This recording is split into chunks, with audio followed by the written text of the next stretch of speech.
Okay, so we're going to stop this now. So what you saw was, have we started the recording? Yeah, okay. So what you saw was the Double Line Capital trading room in the beginning of the interview. That's a small trading room because they're a focused bond fund manager. They are they're a traditional asset management kind of model. Most of their funds are. So basically they're long only in bonds. Okay, so they manage various types of bonds. So very successful bond fund. It's more than 100 billion under management. So you should read his analysis. So here I'm showing you so that was a fairly small trading room. This is an example of a very big trading room. This is the UBS trading. This is in 2008. This is the UBS trading room in Stamford, Connecticut. You can see how big it is. So here you can see, if you remember, if you go back to what I showed you here. Remember I showed you when this is in your notes. If you look at this, why have I put market making operations together in one instead of just putting into something like investment banking? Investment banking is kept pure as a capital raising activity. Okay, many people would call this an investment bank, but actually that's the correct functional term would be, most of these people are market makers. So where are the market making? Okay. Yeah, so these broker dealers and market makers who are acting as principal. You understand the difference between principal and agent, right?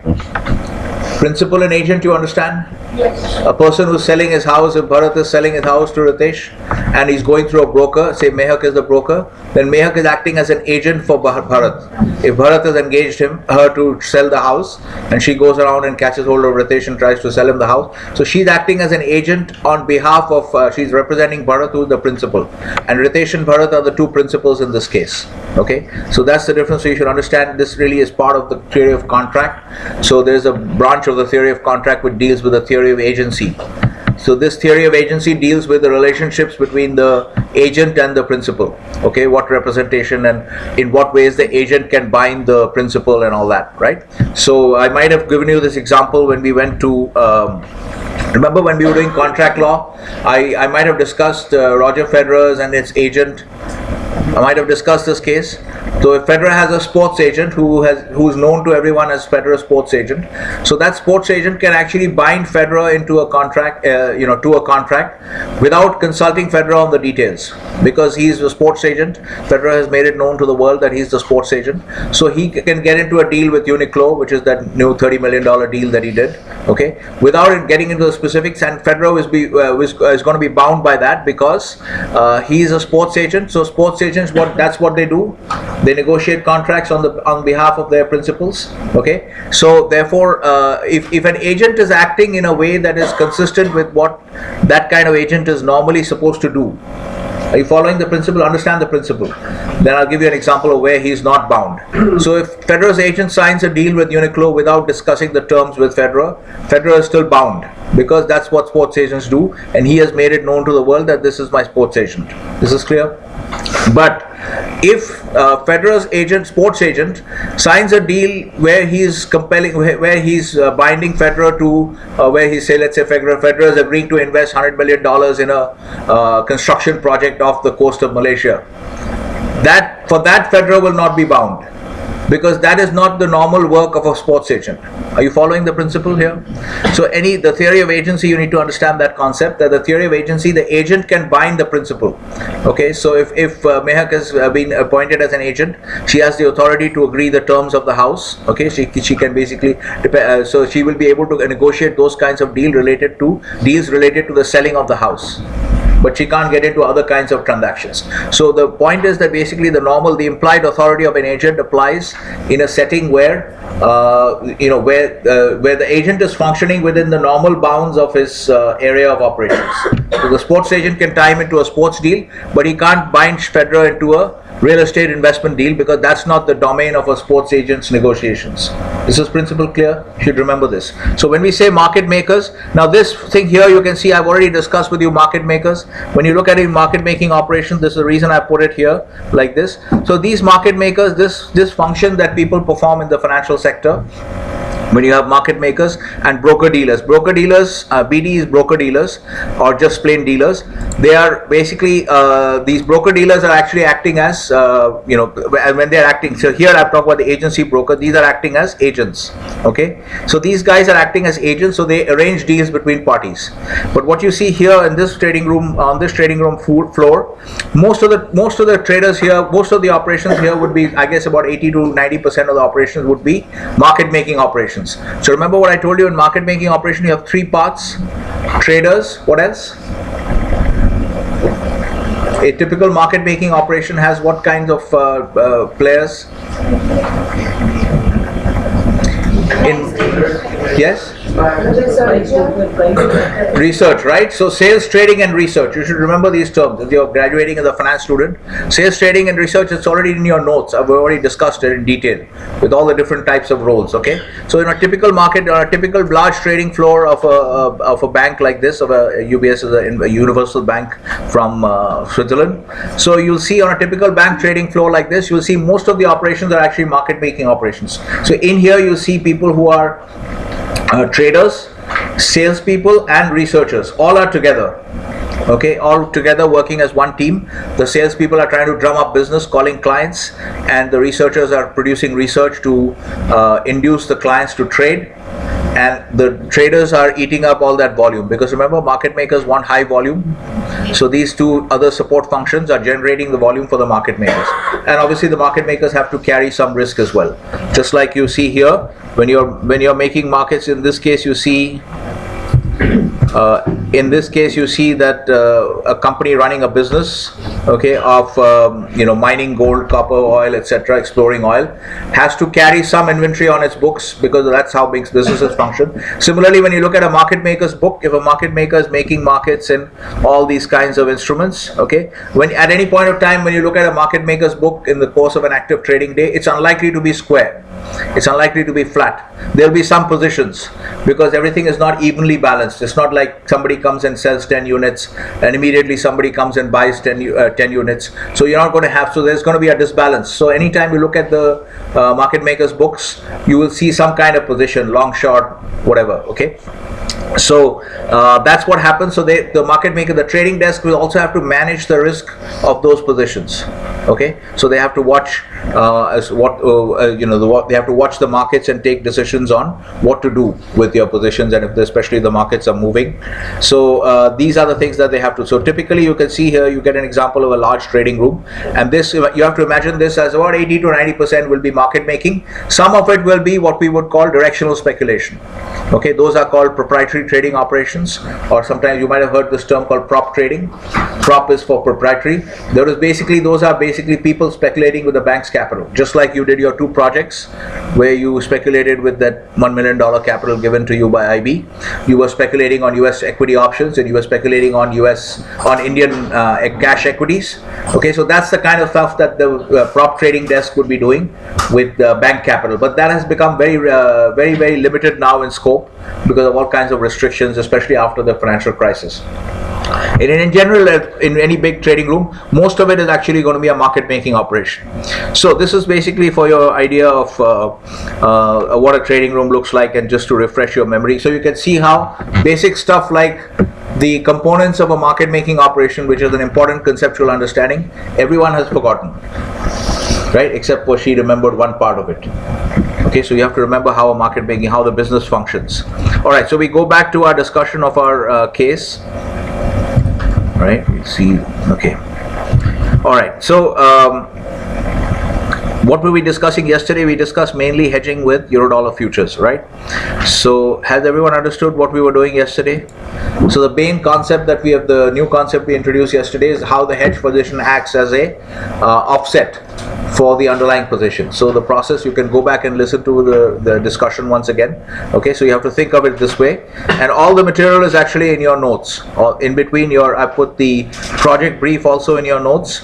So what we will do today is we will continue with the idea. We'll just refresh this idea once again and try to so I'll just briefly first go through your notes and refresh the concepts.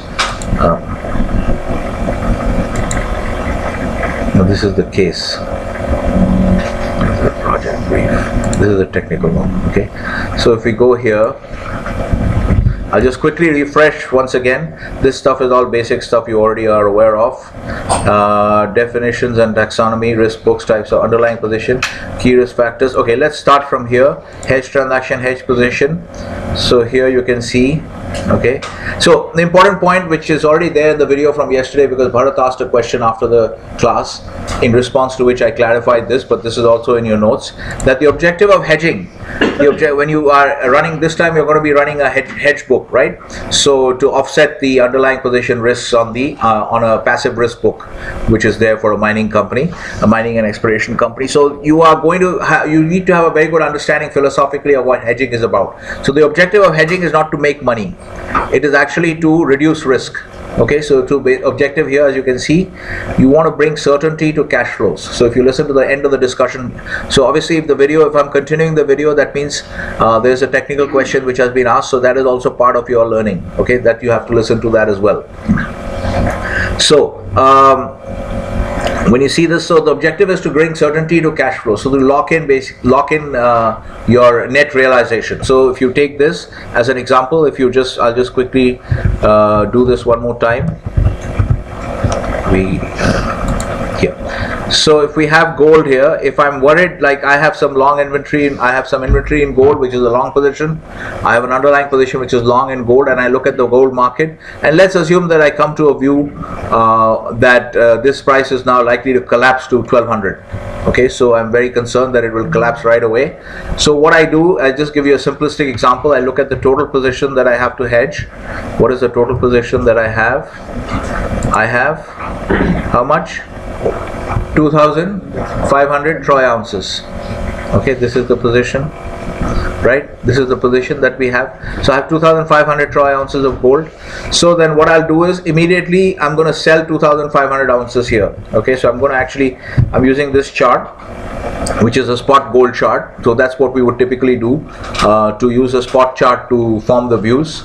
But then eventually when I have to trade, I know that in this constraint, in this particular project, I'm constrained to using gold futures contracts for hedging, not spot contracts. Okay, so spot contracts are OTC, futures contracts are exchange traded, and so therefore I would go and use it against the, so let's say Feb 26. So again, ideally what I would do is I would go to the CME web page.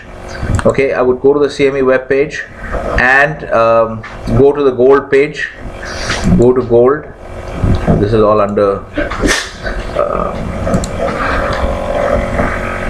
these are all interest rate contracts, because we were looking at this interest rate category. But anyway, you go to the main page, go to it, in the case of gold, you go to metals, then you call up the gold contract, right? And then you see what the volume is, right? Just like here you would see, here you can see here what the volume is.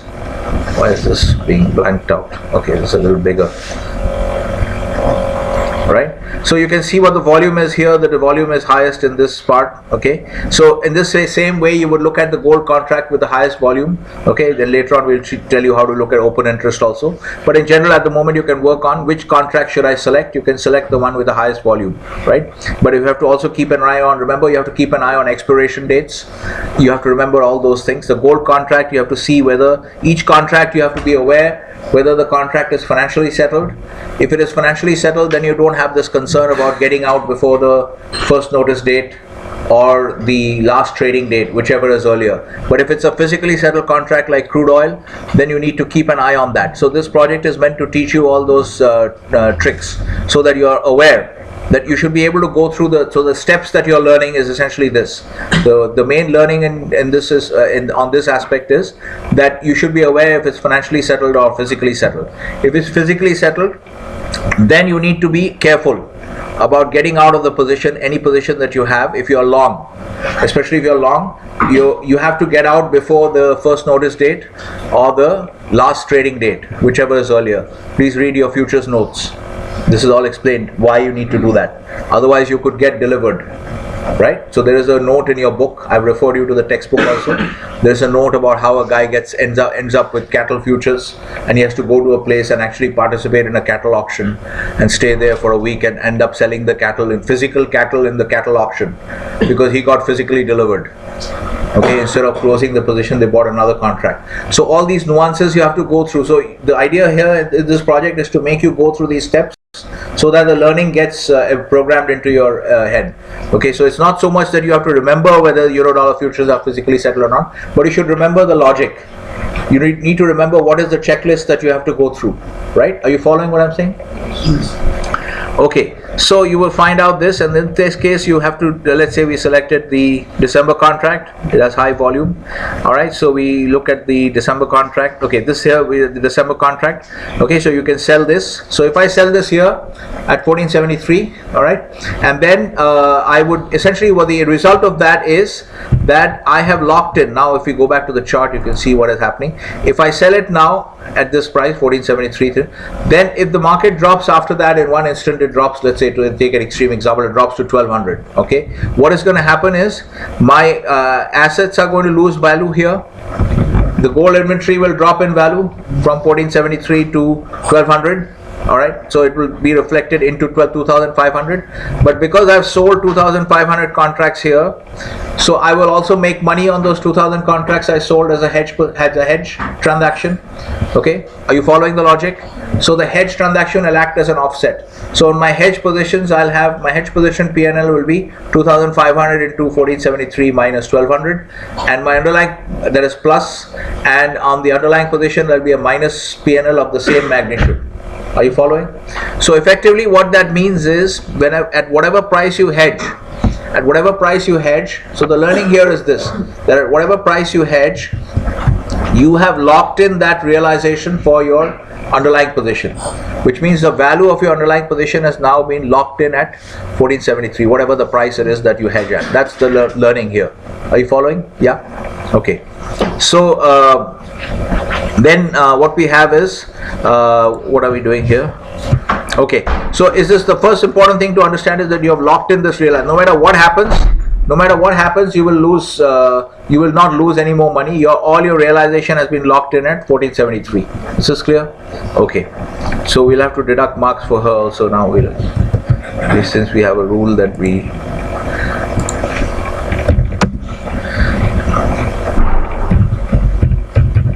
okay. So hedge positions. Alright, we are studying hedge positions. Alright.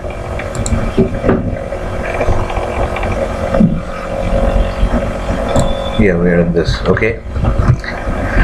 Alright, so now understand this, that why is it locked in now? Even if after you sell, let's say you sell the entire amount, 2,500 ounces, even after that, if it shoots up to say $1,600, if the gold price, if your view is wrong and the gold price shoots up to $1,600, you are still locked in at 1475, 1473, at whatever price. Because if it shoots up now, what will happen is the underlying position shows a profit, because the underlying position is long. Right? The underlying position is long. Yeah. So the underlying position is long. So when the price shoots up from 1473 to 1600, that amount is shown as a profit on the underlying position. But on the hedge position, what you have, because you went short here, so the hedge position is going to have a loss. Yes? Yes, sir. The hedge position will have a loss. Same amount of the loss. The quantum of gain on the underlying position is offset by the quantum of loss on the hedge position.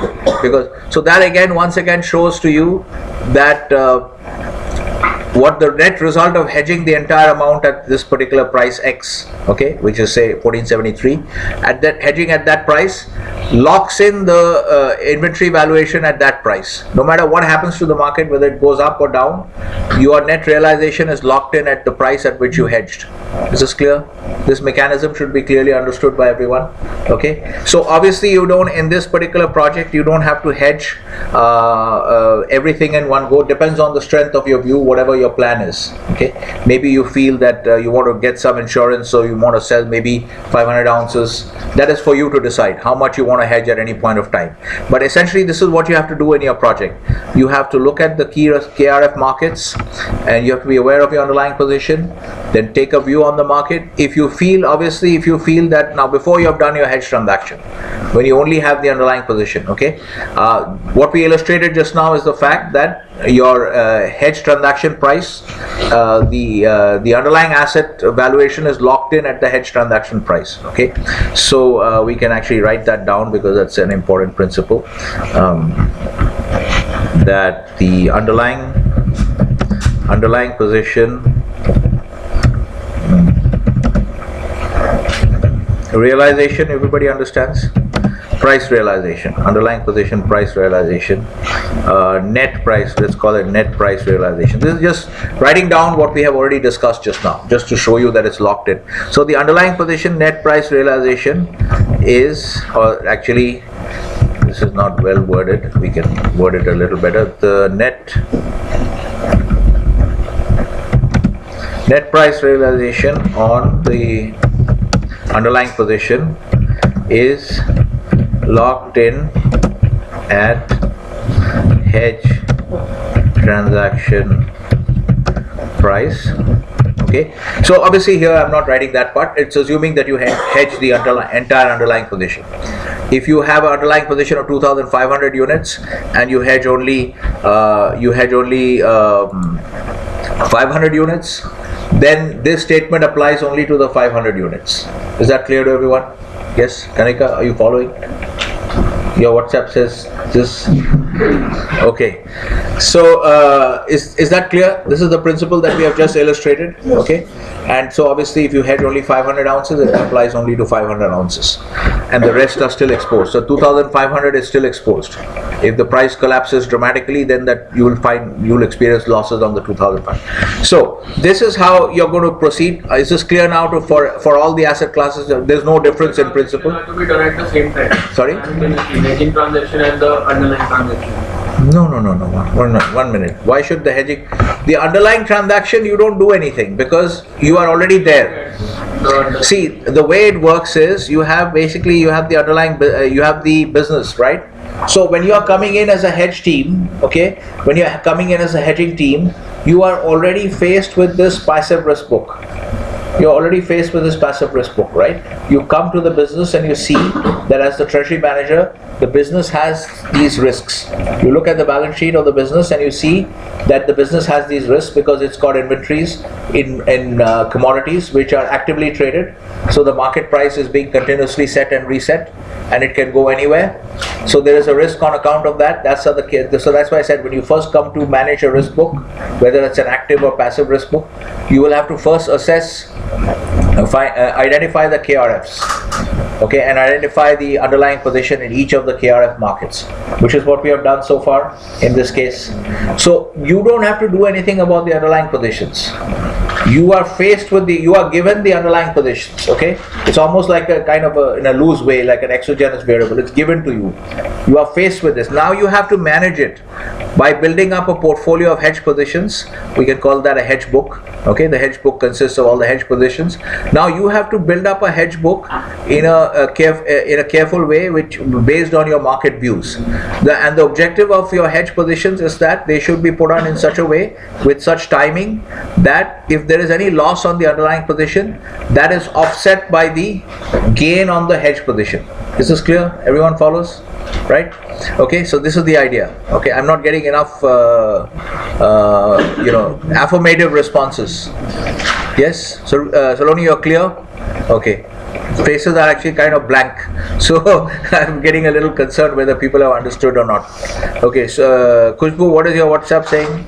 Is it clear or not? Yes. Okay. All right. Yeah. We don't have the mic today? No. Okay. All right. Okay.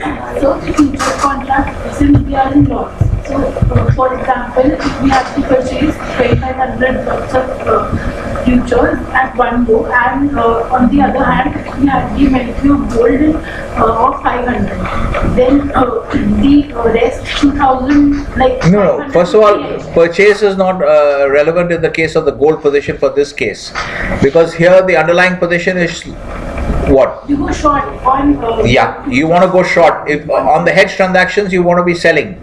Okay, but but the point is, so what are you saying? So I'm saying that since the lots are of greater value than the inventory that we have. no, but that's not the case in this case. What The case has been designed in such a way that the underlying position sizes are round multiples of the contract sizes. So in this case, the gold contract size is how much? What is the size? Anybody remembers? 100 ounces. The CME futures contract on gold, which is a COMEX futures contract. COMEX is a division of CME. It used to be an independent exchange. It got bought over by the CME. So the COMEX gold futures contract is, the contract size is, you can go and check it on the website. It's 100 ounces. So this position size that I put on your underlying position, that's why you see this very unnatural kind of balance sheet size. Very few businesses have such a small balance sheet, right? Why is it so small? Because we are constrained by our capital requirements, and the underlying position sizes have been crafted, deliberately put in such a way that these will be round multiples of the CME contract sizes, which you are going to use for hedging. So that if you want, you can go to 100% hedged. You can go to 100% hedge profile. That means your underlying position will be long 625k and your hedge book will show minus 625k for copper. If you want, you can do that. So it is a round multiple of the contract size. So you will not have that position in this case. You won't have that problem in this case. Okay. But if you do have a problem, okay, typically the problem will be on the other side in a normal business, which is going to be very big. Okay. So the contract sizes will be much smaller than the total underlying position exposure. And the actual problem that you might face is that the underlying position size is not a round multiple of the contract size. So your inventory might be 2,579. Okay, so that 79 is an odd amount. That 79 troy ounces will be an odd amount because you don't have a 79 ounces contract on the CME. It's 100 ounces. So either you decide to overhedge by selling 100 ounces or selling 2600 ounces, or you decide to underhedge by selling 2500 ounces. Okay, in any case, it will not matter very much because you don't have to necessarily be 100% hedged. Even if you're like 90%, you are basically taken care of catastrophic risk. Okay, remember that. If we go back to the hedge note, what are we talking about? This is a very important principle to understand because many actively traded, even publicly traded corporations, I've heard reports about Indian IT companies where the foreign exchange risk management is not being done in a systematic and a structured manner. Okay, so you remember how structured the risk management plan should be for what I've taught you, even for active risk books, even for speculative books. I've told you to manage risk in a very tight manner by planning out your total loss and all that. So it is not being done even for a hedge book. It was not being done in a systematic manner for publicly traded Indian IT companies. All right. So therefore, it's very important. So it's very important to make sure that you understand these principles. That the purpose of hedging is to bring certainty to future cash flows. Okay, so it's a very conservative approach. All right. So what was I saying here? Yeah. So the idea of catastrophic risk. You understand what catastrophic risk is? Catastrophic risk is basically, you know what a catastrophe is. Disaster. It's like a huge disaster. It's an unmitigated disaster. Okay. So you can think of maybe the Fukushima reactor as a catastrophe or something. The Fukushima accident as a catastrophe, or a major earthquake as a catastrophe. Okay. So therefore, in fact, there are in the bond markets, you have actually things called cat bonds. If you hear cat bonds, these are not like cats and dogs. This cat is actually a short for catastrophe. Okay, so those bonds their payouts are connected to major catastrophic events, okay, like hurricanes, earthquakes, other kinds of problems. So catastrophic risk is basically almost the kind of risk that completely destroys the company. So if you want to understand what catastrophic risk is, we can just go and call up, let's say, the oil price, and we can go up to our a long-term chart of the oil price, and if we go to, say, weekly, hopefully. Yeah. So if you remember, you won't remember obviously, but I remember that when this oil price, this went up to 147.47 on the crude oil price, which is now 58. Okay, this price went up to 147.47 around leading up to the financial crisis. So at this time, if you were looking at the last few, several months, many small regional airlines were going bankrupt because airlines, essentially, if you see an airline profile, a P&L profile, their operating costs, about 50% of the operating cost is fuel cost for an airline. And if many airlines were not hedged, now this shows you the importance of hedging. Okay, so the objective of hedging is to make sure that the company survives. Remember, I showed you that framework where you had risk reduction on one side and increasing risk and growing earnings on one side. So on the risk reduction side, that's where risk management comes in. That you're trying to make sure you reduce risk so that you stay solvent. Remember, solvency is one of the goals. Then one of the goals is you have to increase earnings, and the other goal is that you have to remain solvent. You should not go under. Should not become bankrupt, right?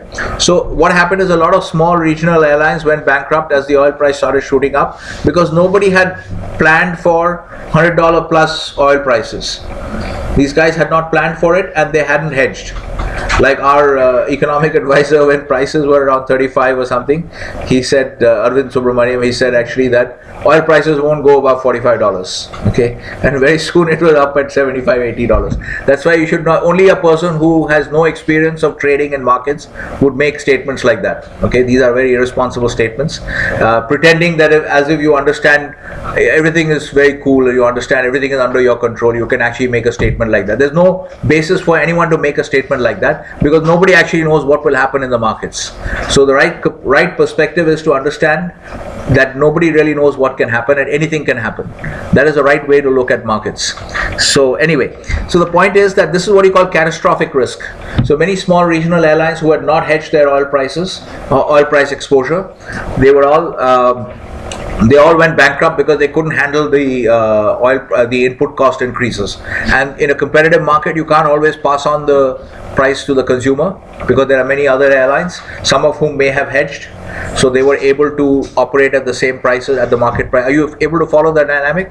That your input costs are going up dramatically, you're paying more and more for your oil, cash flows being drained, and then you're not making enough from ticket sales. So your profit, at some point you can't meet your normal trade debts because you don't have enough cash, you're not generating enough cash flow, so basically you go bankrupt. So this is what is called catastrophic risk. So the objective of a hedging program is to protect against the company against these catastrophic risks.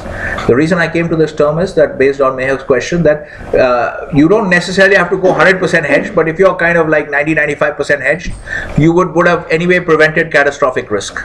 Okay, because so you don't always have to be 100% hedged, but in this project you can be 100% hedged. So here, now let's say while we are discussing this, let's ask Kanika, what is an airline's underlying position with respect to, actually what they use is jet fuel. Okay, that is kerosene. It's a kerosene kind of product. Jet fuel is like a chemical composition like kerosene, but let's assume they use crude oil because it comes out of crude oil. You put the crude oil into a refinery and you refine on all these distillation processes, and then all kinds of products come out, gasoline, then kerosene, this, that, at different temperatures, all the different products come out. But let's assume that they use crude oil, okay, because they're just using a downstream product. Like instead of using yogurt, you're using milk. Okay, you make something with yogurt, but yogurt prices will depend on milk prices, right? So therefore we assume that instead of using yogurt, they're using milk, so we assume that they're using crude oil as an input. So now tell us, for any airline, okay, say for Indigo, what is the underlying position with respect to crude oil?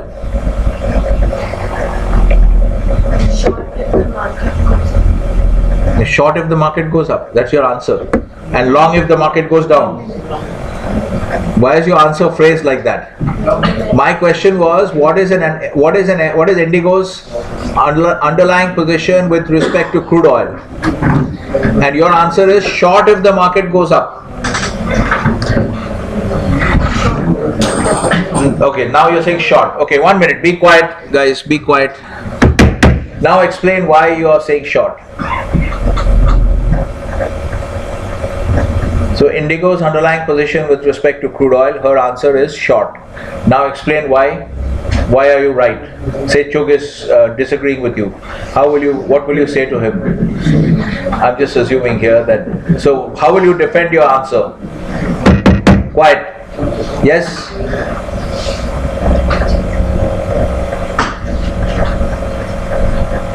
Should be pretty simple. 1 minute. You have many defenders who have cropped up at the back. Many people willing to defend. You're willing to defend her answer, or you're contesting it? You're defending the answer. Yes, Mehak, you want to contest her answer, or you agree with her? Okay, then you defend her. 1 minute. 1 minute. So Mehak also thinks it's short. Now, 1 minute, quiet please. Okay, if I see anybody talking now, I'll have to deduct marks. Okay. Now, what is the defense? You're saying it's short. No, I'm saying it's long. Now, what will you say? How will you defend yourself? How will you justify your answer? Is my question clear? What logic will you give to justify your answer? Since in a short position, we lose when the market is going up, we lose money. When the market is going down, we make money. Okay. And similarly, if for crude oil, when the market will go down, they will. 1 minute. Let her complete. Yeah. When the market is going up, they will lose money, and the market. Who is they? India. Okay. And when the market is going down, they will make money. Okay. Because why will they make money when the market drops? So because it is linked to their business and fuel cost will be lower for them. Okay, fine. So the input cost will go down. So that is a correct justification. Now you understand? Okay. So now at least we can see that some of you have understood the concept of underlying position. Okay. So we have tested this concept that now. So essentially, because these guys should have all bought crude oil futures. So now actually I should have asked this as a question. So if your underlying position is short, what should be your hedge transaction when you decide that it's time to hedge? Of course, what you're doing is you're monitoring the crude oil market. So the hedging team in an airline, a big airline like the one very successful airline, it's a medium-sized airline called Ryanair. Have you heard of Ryanair? Yes. Ryanair is an Irish airline actually. They're very successful in the EU. Ryanair hedges their oil up to 5 years. They hedge up to 5 years. Okay, you'll see lots of interviews of the CEO of Ryanair. He keeps talking about the hedging program, how far they hedge, whether they are putting on fresh hedges. Okay, so these are very important. So hedging of oil price risk is very important for airlines. Okay, because it's a life and death matter for them. If oil prices shoot up for some reason, they might just disappear. They might just disappear. So hedging. So what the hedging team in an airline will do is they will be monitoring crude oil prices, and if they feel that crude oil prices are about to shoot up like this, what are they going to do? What hedge transaction will they do, Ritesh?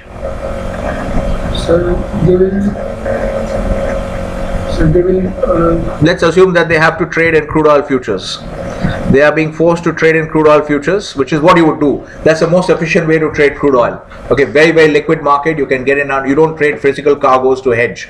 Okay, because that's much more difficult to execute, much more messy.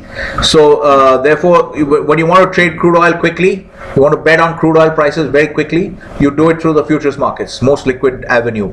So if they are doing that, the hedging team, now they have taken a view on the crude oil market and they are afraid that this market is going to shoot up, and you're managing risk for crude oil risk for Ryanair. So what will you do now? What's going to be your hedge transaction? They will buy, right? So you will buy crude oil futures. So your hedge transaction will be a purchase of crude oil futures. This is right. So you will again manage your view, and you'll see how apprehensive you are. You might hedge the whole position, or you might hedge a big chunk of it, maybe 40-50% of your exposure. You might hedge, and then you also have to take views on how many years you're hedging for. Okay, so like Ryanair hedges for 5 years. Many airlines don't hedge for that long. They hedge for 1 or 2 years. So that's a view that the company does. That's a company policy issue. That's a risk management policy matter. Okay, how many years are you going to be hedging for? All right. So you will be hedging for. In that case, you're going to multiply your underlying position. You're basically going to project all your purchases for the next 5 years, because you assume that you're going to keep on operating. So you know how much you're buying every month. Right, you know how much you're buying every month, so you will project that monthly purchases, and then you will attach them to these contracts. So you can see here, this is a Jan contract. If you launch an options thing, you'll see the other contracts hopefully. If we launch this, you can just go to the CME website and see all the other contracts. So you will buy contracts according to your profile, right? So if you're buying some stuff in, let's say, if you're buying some stuff, if there's a requirement of, let's say, 500 barrels in, say, September 2020, then you'll try to find the contract nearest to September 2020, and then you'll buy that. Okay, if we reduce this, and maybe we have.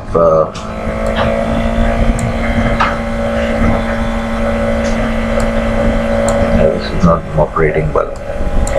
But anyway, you can see if you go to the crude oil, you can go to the crude oil futures page on the CME web page, on the CME website, and you can see all the different months trading. So the way you would work is you would project the purchases for each position for each month, and then you would buy against the find a contract which is nearest to that period of time, and then you would buy those futures contracts. So you would actually buy a head. If you are hedging for the entire 5-year period, then you will be buying a string of futures contracts.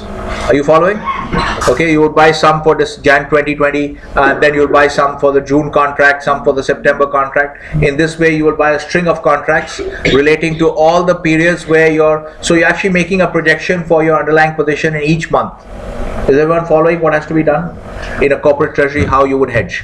Okay, so this is the idea. This gives you the idea of catastrophic risk. So you see a real example in the run up to 147 plus on the crude oil price. Many regional airlines went bankrupt because this is what is called catastrophic risk, because they hadn't hedged their crude oil price risk. Okay, so we come back. So that's what this idea is here, right? That hedge, you can read all this later on. This already we have discussed, hedge transaction. Okay, so this is the thing that this you already understand, the logic we discussed yesterday. The hedge transaction has to be such that it creates a opposite hedge position. So whatever the underlying position is, after your hedge transaction, the resulting hedge position should be opposite, so that it acts as an offset.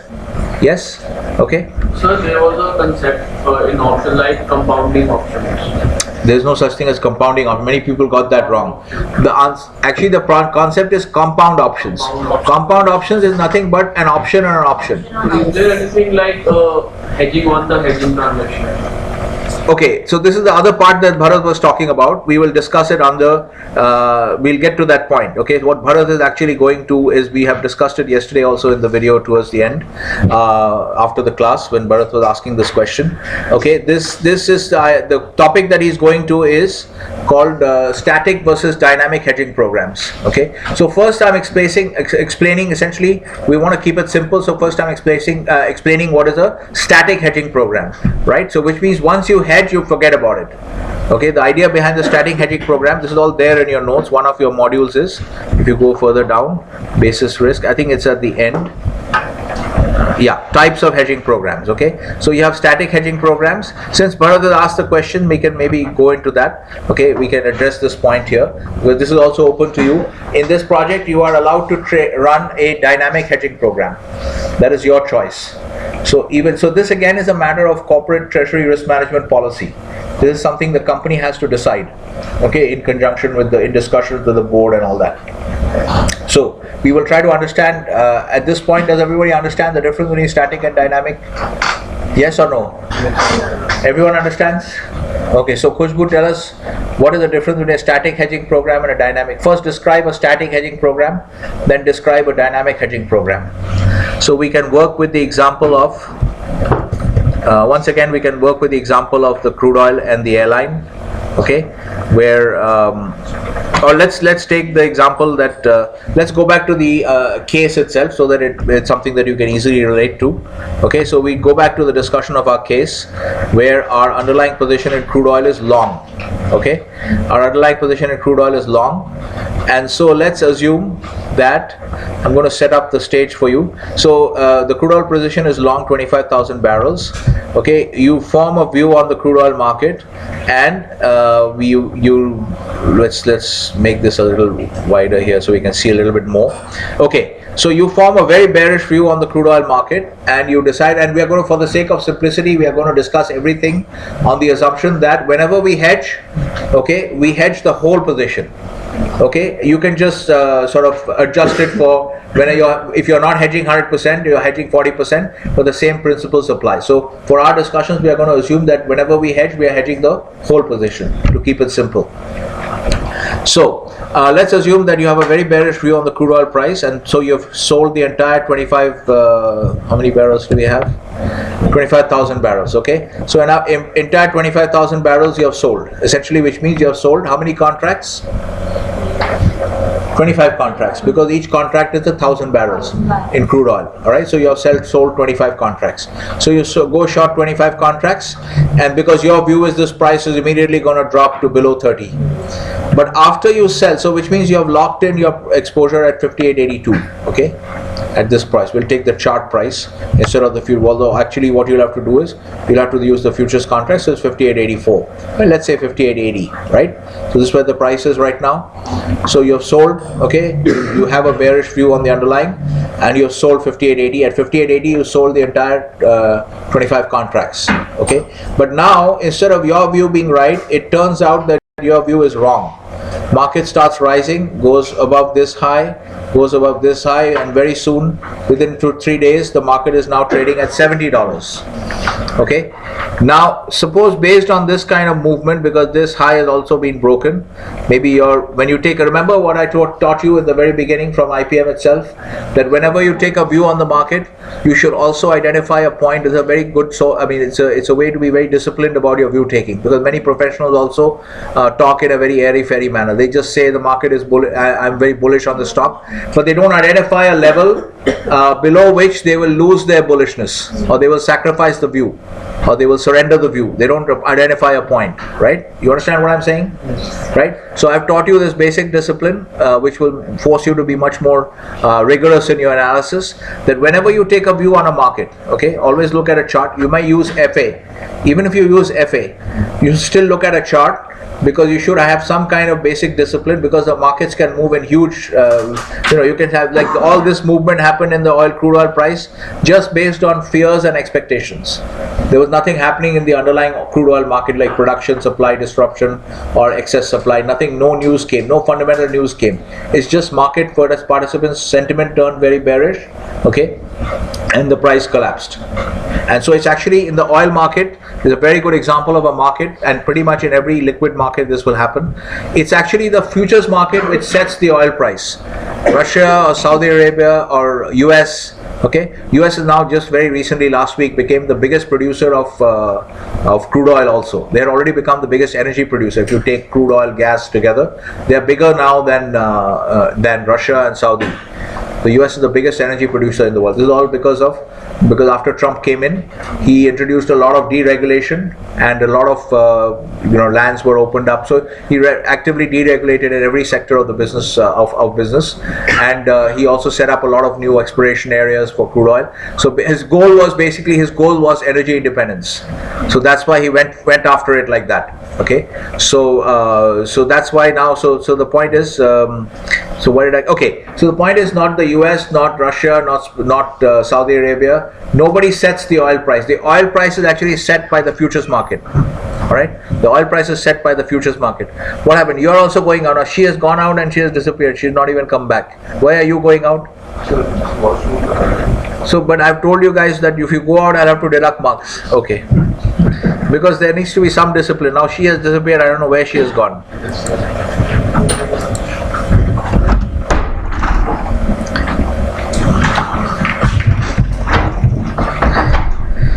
Alright, okay, so come back to this. So what I've told you guys is, so nobody sets the oil price, no big producer sets the oil price. The oil price is essentially set by the futures market, because it's a very liquid market, very speculative, and there's so much, whenever you have a bearish view on something, the easiest way to give effect to your view, that is the easiest way to express your view with a transaction instead of just talking, right? The reason I give so much importance to market prices is, market prices means when you trade in the market, you are actually taking risk.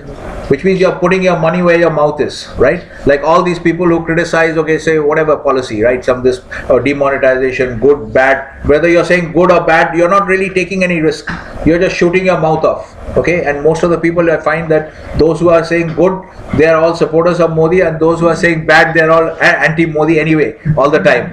So I have no credit. None of this stuff has any credibility. Okay, so if I had to look at the effect of demonetization, I would look at the stock market, because the stock market is real money. People who are buying and selling in the stock, they are not basically shooting their mouth off. They are actually putting their money on the line. They're taking risk, and their combined risk taking, buying, selling is pushing prices up or down, wherever it is.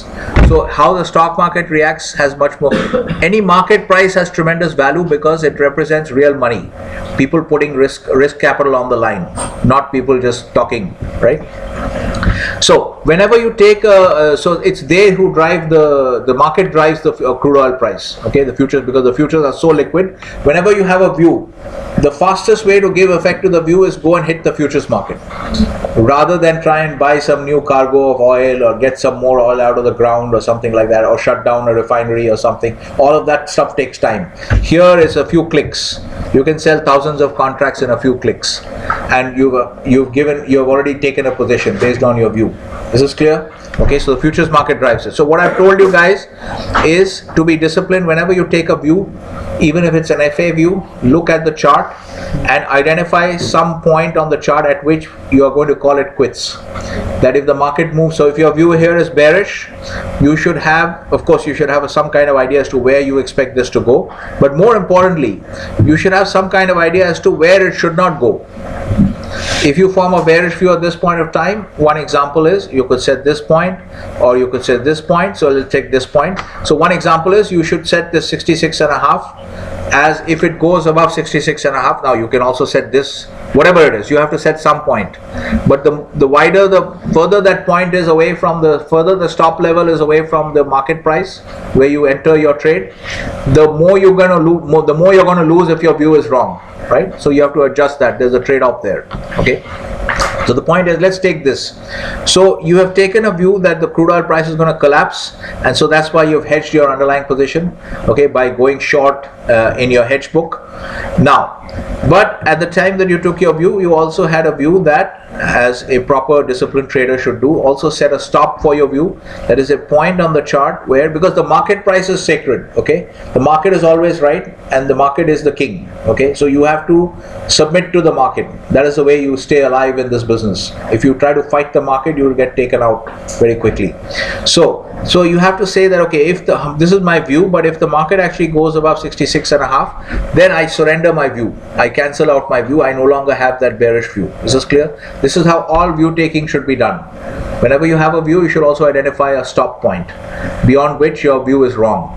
Alright, that helps you to limit the amount of money you will lose on one particular trade. Right? Okay, so based on that, now the hedging team also has to operate in that manner. Okay, so you take this view and you take the, now suppose after you sell, and this is your view, this is your stop point, after you sell, the market starts rising instead of falling as you had expected. Now, and it starts rising above this, and it goes above 66.5, it goes up to 71.30, etc. Looks like it will break even this level. Now at this point, what do you do? Okay, now here's where you understand the difference. So because your view was clearly wrong, okay, your bearish view on the crude oil price, which led you to enter into the short crude oil position, the hedge position, which caused you to create a short hedge position in crude oil to protect your underlying long position. Okay, that view is now clearly wrong. Okay, so now you have two options. Either you do nothing, okay, you stick with your 858, because one of the other things that makes you sell at 58 is that you think that 58 is a good enough price. Okay, you think that 58 is a good enough price for the business. Let's say that business is, let's say, like a Saudi kind of low cost of production business. Let's say the cost of production is $25. Okay, in that case, if you realize $58, you think, okay, this is a decent gross margin. Okay, this is a decent gross margin for us, 58.80. I'm happy with 58.80.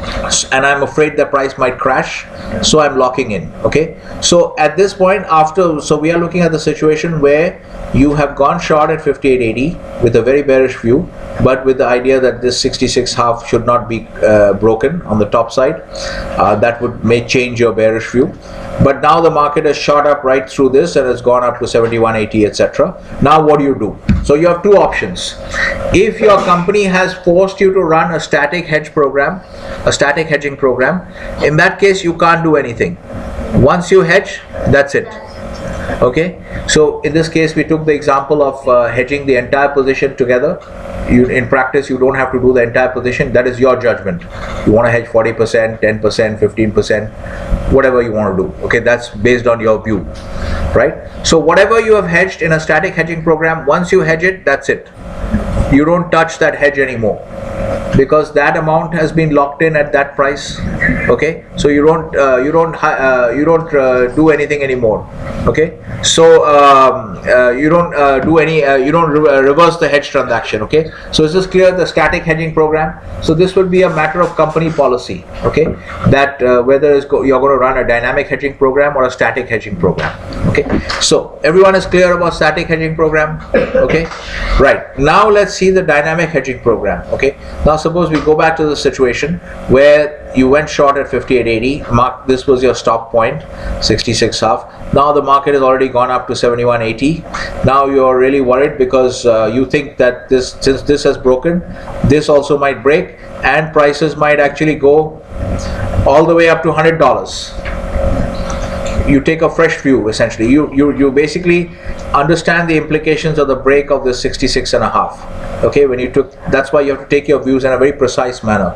Okay, so now your view is that because of this break, now the price is likely to shoot up to $100 a barrel. All right, and the current price is 71.80, let's say. So if that is the case, then isn't it better, again, all hedge decisions are taken based on the assumption that your view is correct. Okay, because that's all you have to go by. Okay, you have to go with your view, and that's basically at the end of the year you'll have a performance evaluation, and they'll see that your view taking was not very good, or your risk management was not proper. So, and then you might get fired or whatever. But the point is, everything is done based on the assumption that your view is correct. All decisions are taken based on the assumption that your view is correct. Okay, so if that is the view, that it's now going to $100 a barrel and the price is at 71.80, then isn't it better to basically re-hedge to unwind what you did? So take a loss on 58.80 in fact you should take it much earlier than 71.80. Let's say fine, you got up to 71, it's broken 66. Suppose that happened very rapidly, you were not able to monitor it. So now 58 to 71 you lose money. Okay, so you're losing money from 58 to 71, which is about say $12, $13 you're losing. But then it has the chance to go from 71 to $100. So what you do is you do a calculation where you see, okay, I'll take this $10, $12 loss right now, and I will re-hedge at $100. So what you do is, whatever you sold at 58.80, there's 2,525 contracts, you unhedge again. Okay, so you hedged initially you hedged, you started out with the underlying position. So coming back to your question, you don't do it together, because when you come into the room already you have the underlying positions. When you are given the assignment as the hedging team, you already have the underlying positions, so you don't put them on simultaneously. Okay, there's no question of putting them on simultaneously, because these positions already exist. Now you're hired as a treasurer. Now you have to manage the risk by judiciously running a hedge book. Is this clear? So there's no question of being put on simultaneously. Does that answer your question, what you were asking? Yes. Okay, they're not happening simultaneously. Alright, so now you come in, you start monitoring the market. So now you sold 25 contracts, but now it broke through the 66.5, it's at 71.80. So you take a decision to unhedge. Are you following? Is everyone following this? Kanika, are you following? Right, now you're going to unhedge, because you have taken a view that I might as well take the loss because you sold at 58.80. Now what are you planning to do? You are planning to buy it back at 71. Okay, at 58, let's say 59 you sold, and now you're going to buy it back at 71. So you're going to take that loss. Okay, so this is what is meant by unhedging, because initially you hedged You started out with the underlying position, then your first transaction was a hedge. Okay, now you understand why I say that the first transaction reduces the total risk, because you started out with 25 contracts of risk, 25 long contracts long. Your underlying position was 25 contracts long, and your first transaction, in this case you decided to hedge everything, your first transaction was a sale of 25 contracts. So your risk position, your risk profile, the total of the hedge position, the hedge book and the underlying book, the total of the two, when you take the risk on the total of the two, it went to zero for crude oil, right? Because you were long 25 contracts, you went to short 25, so net position was zero. So you reduce the risk. Can you see that? So if you do hedging properly, you will see always that that definition is always satisfied, that the first transaction will always reduce the total risk. Even if you have not hedged 25 contracts, even if you had hedged, let's say, 5 contracts, even then that statement would be true, because your underlying position would be 25 contracts long and your hedge position would be minus 5. Okay, so plus 25 minus 5 becomes plus 20. Plus 25 minus 5 is plus 20. So your total position has, your risk has reduced. Risk has reduced. Reduction means even 0.005 reduction is reduction, right? So are you following this? You see how the definition is always true, that the first transaction must reduce the total risk. Total risk is risk on the underlying positions plus the risk of the hedge positions. Yes? Clear? Yeah. So you are saying that, can you show the graph please? Yeah, you are saying that you will sell at 58.80 and you will hedge at 71. No. When you sell at 58.80, that itself is a hedge. Because remember, your underlying positions already exist. That's why it's called a passive risk book. Without doing anything, just by being passive and operating a mining business, you are saddled with all these risks. You never wanted to speculate on oil prices or copper prices, but because you're running a mining and exploration business, you are supposed to carry some inventory at all times, like a normal business how it operates. And because that inventory is of the it's of commodities which are actively traded, so the price is being continuously set and reset in the market. Here, okay, you can see already how it is moving around. Okay, so because of that, you are exposed to risks, because your inventory valuation can go against you or in your favor, right? So therefore, so against you is the risk part that we talk about. So therefore you are exposed to, so you already have positions. So the moment you do a hedge transaction in which you sell contracts, you sell, let's say, 5 crude oil contracts, that transaction itself is a hedge. It's a partial hedge, because your underlying position is 25 contracts long and you are going short only 5 contracts. So it's a hedge, but it's a partial hedge, because it's not a full hedge of 25 contracts. No, but what I'm asking is that how are you saying that we can buy again at 71? Yeah, so that is, so it can even go down? of course it can go down. There's always a possibility that any decision that you take is always based on your view. Yeah. I mean, it's better to do your decision making should be based on your view, not on Piyush's view, right? Because you're responsible for your actions, right? So you have to take all your decisions based on your views, and every view is vulnerable. Every view is fallible. That you can see what I told you about Gunlack, also Jeffrey Gunlack, who's a very famous money manager, and he has pretty much been wrong on the bond market for the last almost 1 year, and he's been wrong on the stock market also. He's been very bearish on the stock market and very bearish on the bond market, but the bond market has turned out to be bullish and the stock market has turned out to be bullish. So he's actually been wrong. He's been consistently wrong, but I still want you to study his lectures and his analysis, because his analysis is very thorough. So you will learn how to do thorough comprehensive analysis by following his method. Okay, but obviously that you have to understand. This is what makes this kind of business much more challenging than anything else. Like, if you're designing a rocket, you know that if you know the science, you will have maybe some problems here, there. Eventually you will crack it, and once you crack it, it stays cracked, that you don't have to visit that problem again. In science, this is the advantage, right? Once you've cracked the problem, then once you know how to generate enough force to get out of the Earth's orbit, Now they've cracked that problem. Now you don't have to, the further generations don't have to deal with that problem. That remains solved. There's no such kind of, platform to stand on in finance and economics. Everything is up in the air. Okay, everybody, you can see big experts running big, huge funds are all wrong. Because nobody's view has any guarantee attached to it. So yes, of course your view can always go wrong. The point is that at the same time you do need to decide, you need to do something, right? So you need to do something, so therefore whatever you do is going to be based on your view. Is this clear? So therefore, first let's understand, I'm just coming to Tarun, let's first understand this clearly. You start out with underlying positions. Underlying position is long 25 contracts. Then you enter into a hedge. This is a hedge. You sell 5 contracts. That's a hedge. Then it shoots up above your point which you had set as a stop for your view. Okay, you thought 61.40, 60, it should not go above 66.40 or whatever. Okay, it goes above that level, that 66.50 level. Now you have changed your view because it goes above this. Now your new view is that this is going all the way to 100. So what you say is, therefore, instead of now sitting on this short hedge here, I'm going to unhedge. So you hedge and then you unhedge. Unhedge, you understand? Unhedge means you just reverse that transaction, the hedge transaction. So your first hedge transaction was sale of 5 contracts.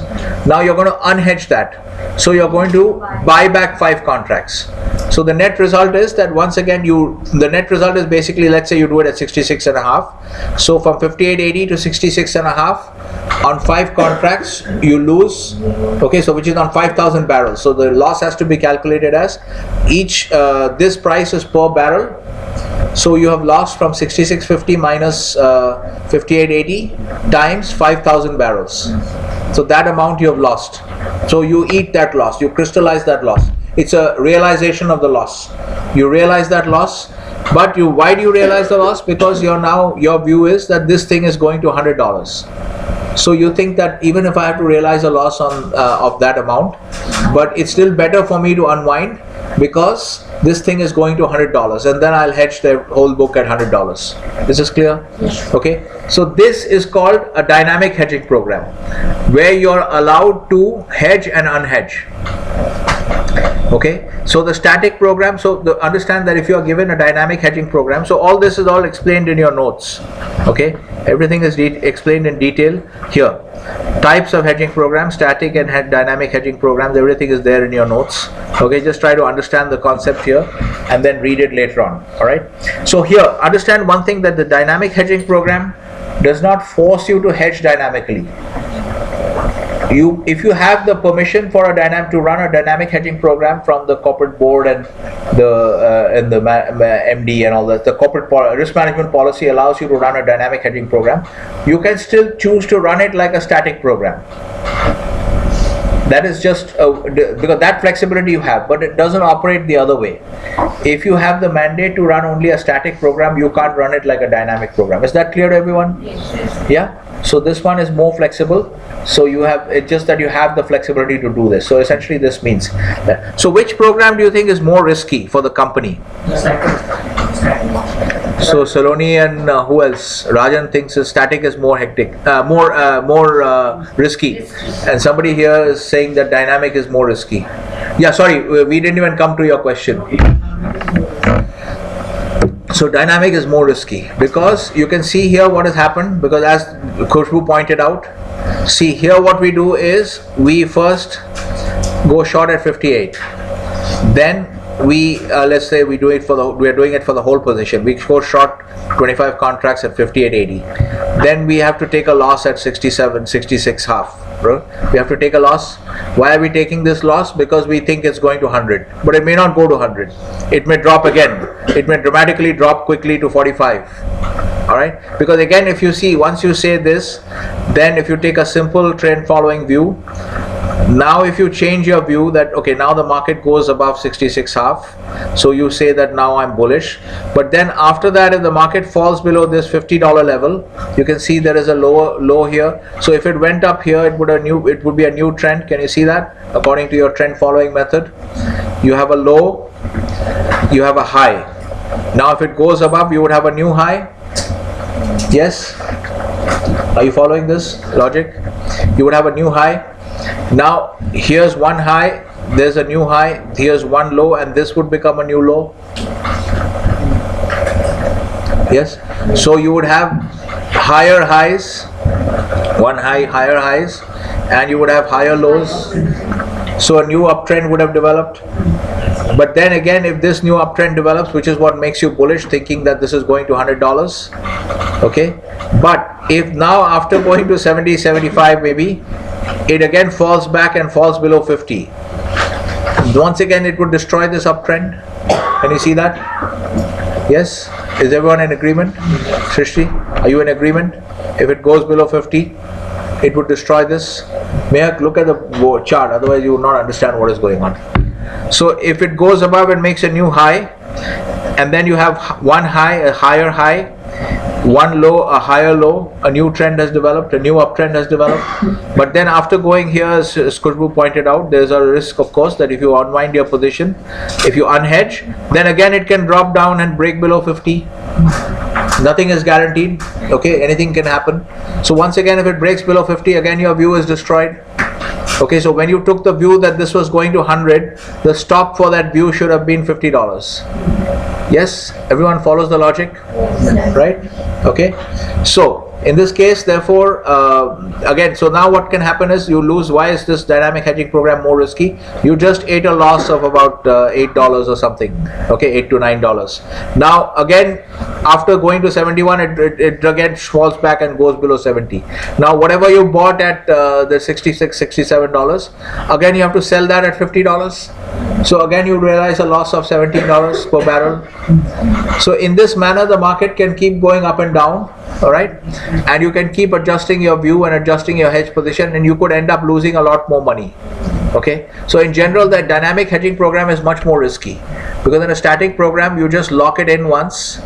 There is very little risk because you have now already reduced your risk to zero. Because in what you are doing in a static program, I'm just coming to you, Tarun, one sec. So in a static program, what you're doing is you're just hedging once and forgetting about it. So your underlying position goes from whatever it is, 25 contracts. If you hedge the full thing, it goes to zero, right? Okay, so we are already over the time, so I'll dismiss the class. But Tarun, you can ask your question. So rest of you can go.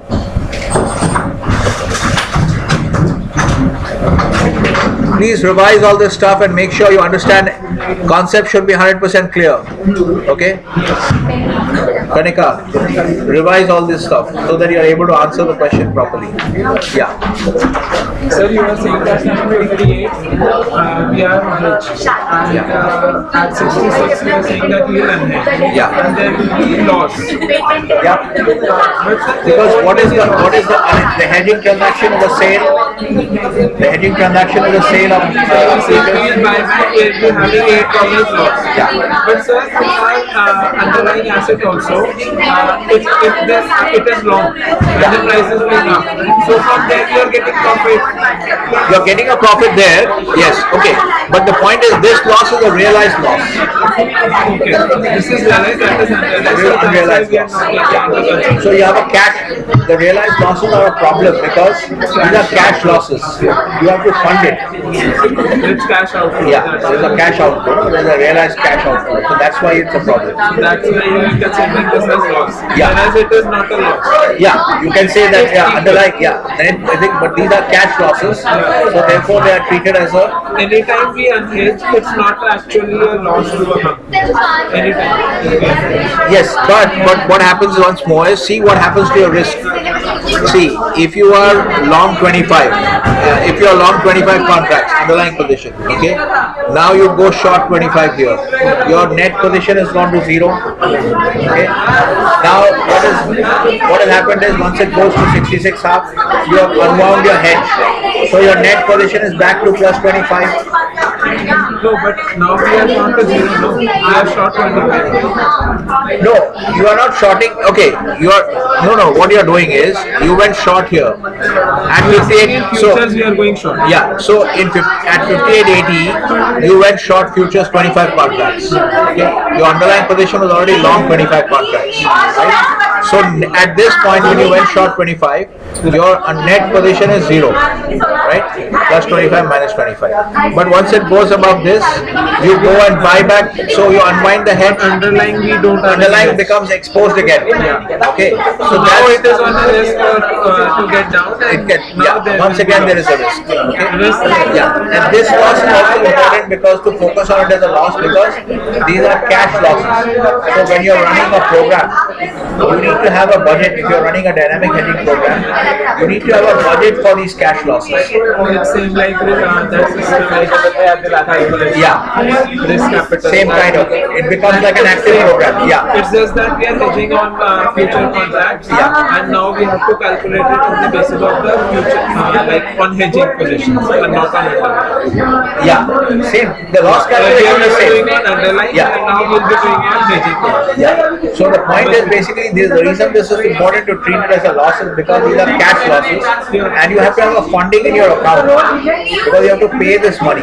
So when you're running a dynamic hedging program, you will have to take all this into account.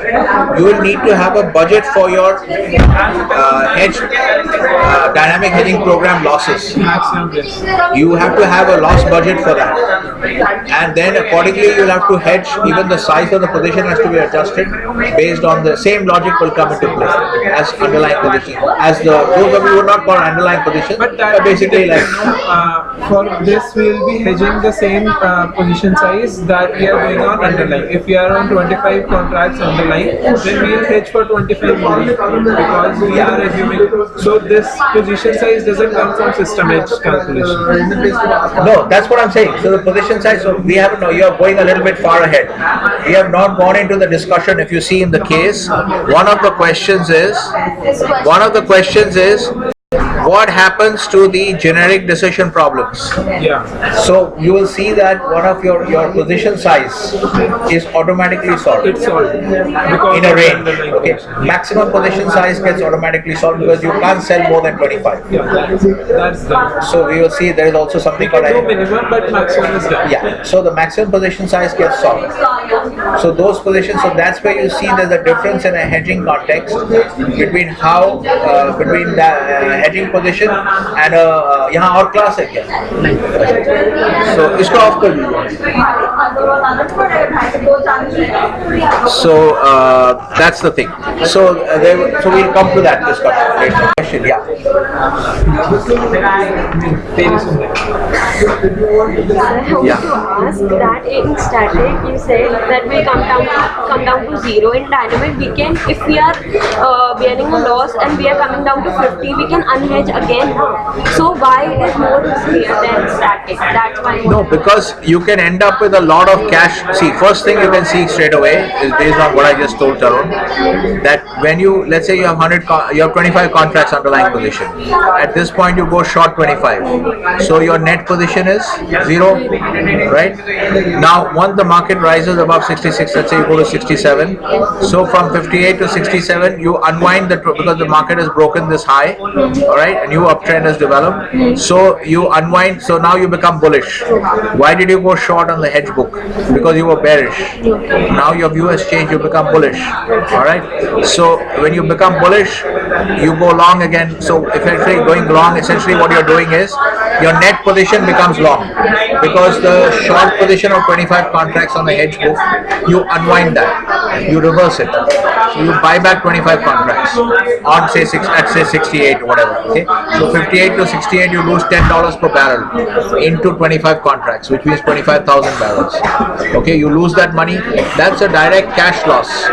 That's a realized loss. Okay, you have to fund that loss.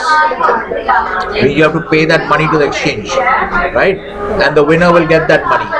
So therefore, this is important to budget for this kind of losses.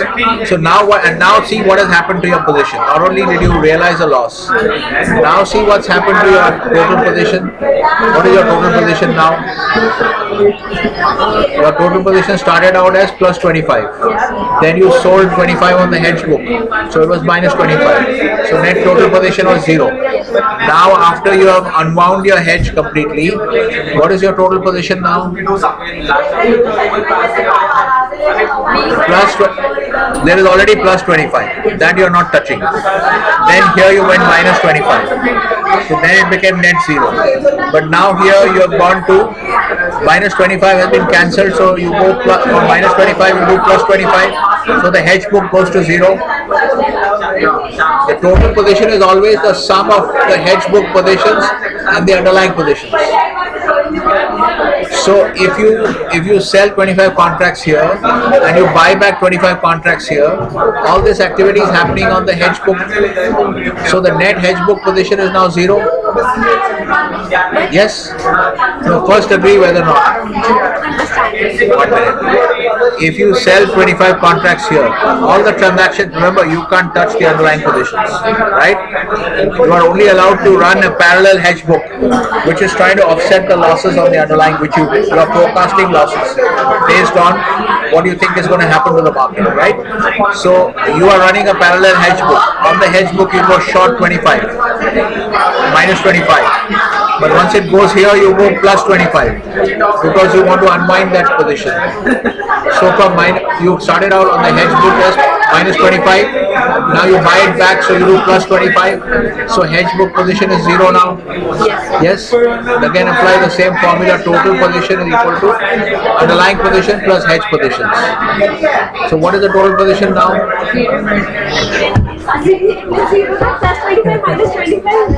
No. 1 minute. Let us do it on this spreadsheet. Now you are maybe getting. That's why you're confused. Okay. That's why you should revise the video. No. Underlying position. Okay. Let's call this underlying position. Let's call this hedge position. Okay. So underlying position is 25. No. Let's have this as, so we'll have this as the total.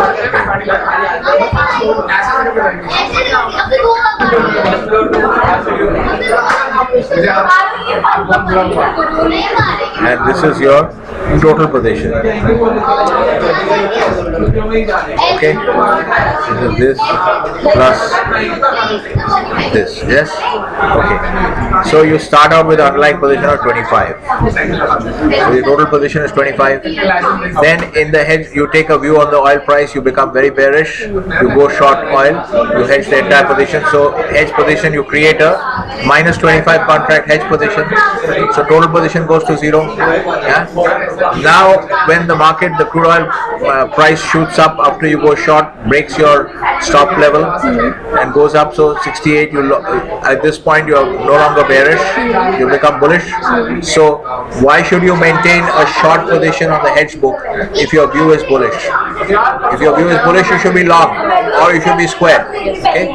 So what you do is, since you can't go net long on the hedge book, okay, so therefore what you do is here.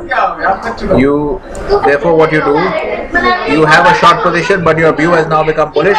So you buy back contracts. You buy 25 contracts. You sold 25, so your position went to minus 25. Now you're bullish. You buy back those contracts. So you buy 25. Now your hedge position is 0.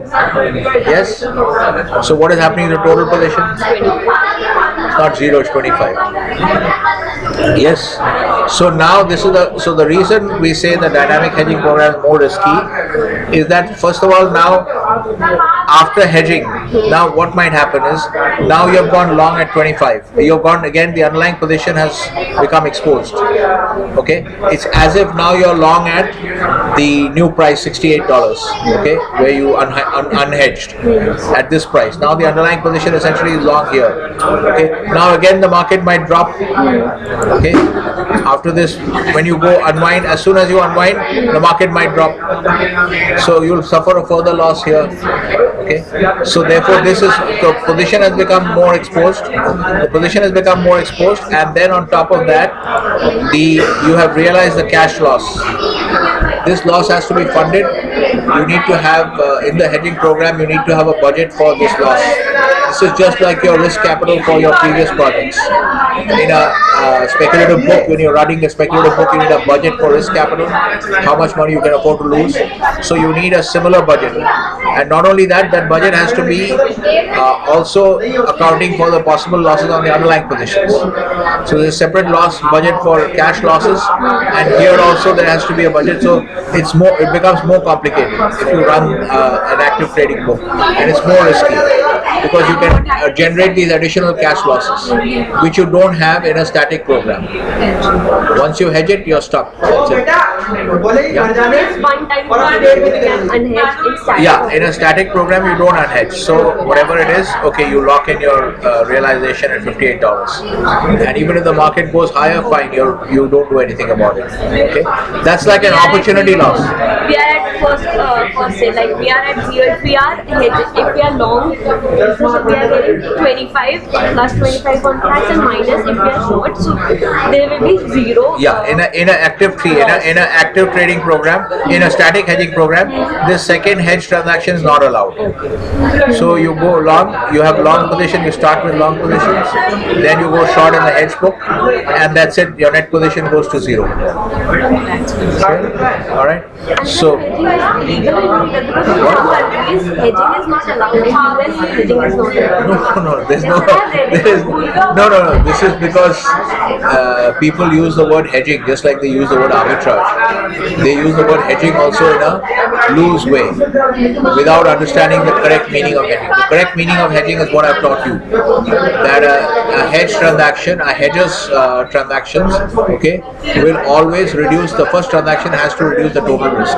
See here, your total risk was initially, suppose you don't have this. So even if you sold one contract, the total position is 25. Now total position goes to 24. So your risk has reduced. So if you are running a proper hedge book for a hedger, the first transaction in a financial market will reduce the total risk. Okay. So this is always true.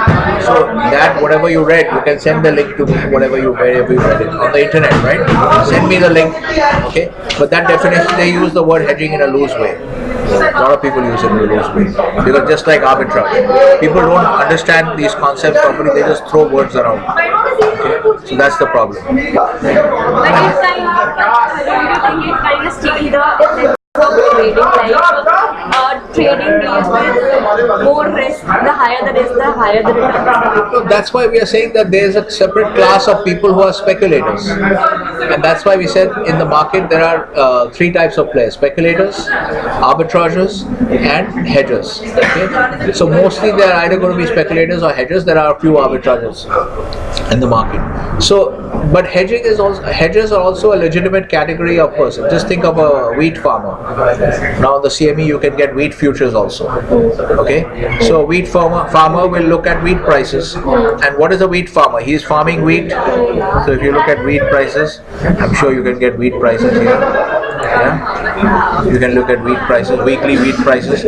See, if you are a wheat farmer, all right, and you're planting crops, now if the price drops like from here to here, wouldn't you have liked to be able to hedge your wheat crop at these high levels, right? And then when the market, because if you don't hedge, then the market drops here, then your realization is much less. So hedging is also a legitimate activity, right? It's a legitimate business activity. So even in a country like India, which is very backward and very anti-free market, even in India, hedging is not banned. Hedging is allowed for, but in fact what the corporate Reserve Bank tries to do is make sure that you're only hedging and you don't speculate if you have a hedger's profile. Okay, so that's what they try to cut down on speculation, but they don't have ban. So it's very unlikely that any country will ban hedging in the true sense. So that term they may have used in you can send me the link. I'll tell you where it's made a mistake. Is this clear? So you can see here volatility of wheat prices also. If you have, so this is also a legitimate. This is why the U.S. futures markets really started for these agricultural products, wheat. Those who are farming cattle, you have cattle prices also, okay? Because they have beef cattle in the U.S., so they have cattle prices. They have pig prices. So all this stuff is meant to protect these guys. To basically give these guys. See, think of our farmers. We don't have a well-developed futures market. So our farmers don't have any opportunity to hedge. They should actually have the opportunity, because the wheat farmer who can hedge at these high prices is able to lock in a nice profit. That is good for him. Next year he can invest more in capital goods, things like that. So these people should be given that opportunity.